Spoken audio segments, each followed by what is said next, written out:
Veuillez décliner votre identité, Paul Claes. date et lieu de naissance. Je suis né à Bruxelles le 15 septembre 1958. Je vous ai convoqué dans le cadre de l'enquête sur le meurtre de Didier Sinon, qui a eu lieu le lundi 20 avril entre 14 h et 15 h 30. Vous connaissiez la victime? Oui. Pourriez-vous me dire quelle était la nature de vos relations? J'ai participé à quelques parties de poker qui s'étaient déroulées dans son établissement, mais rien de bien méchant. De l'argent était-il mis en jeu? C'est exact. De gros montants?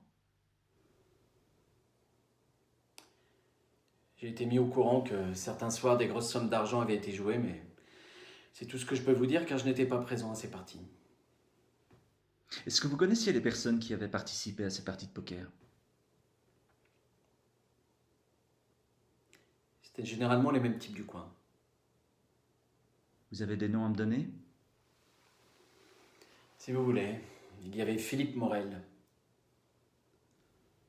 Philippe Morel, le chauffagiste. il était toujours présent. Il y avait aussi Michael Christmann, un Allemand, qui travaillait en entreprise d'engrais. Et il y avait André Guillot, un informaticien. Il y avait deux autres joueurs qui venaient de temps en temps, mais je ne peux vous en dire plus. C'est tout ce que vous avez à me dire sur cette partie de poker?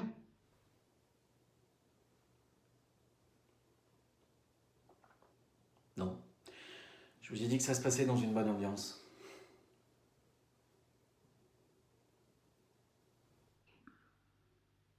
Il nous a été rapporté que Didier Sinon avait perdu de grosses sommes d'argent et que vous lui en avez prêté un certain montant. Vous confirmez?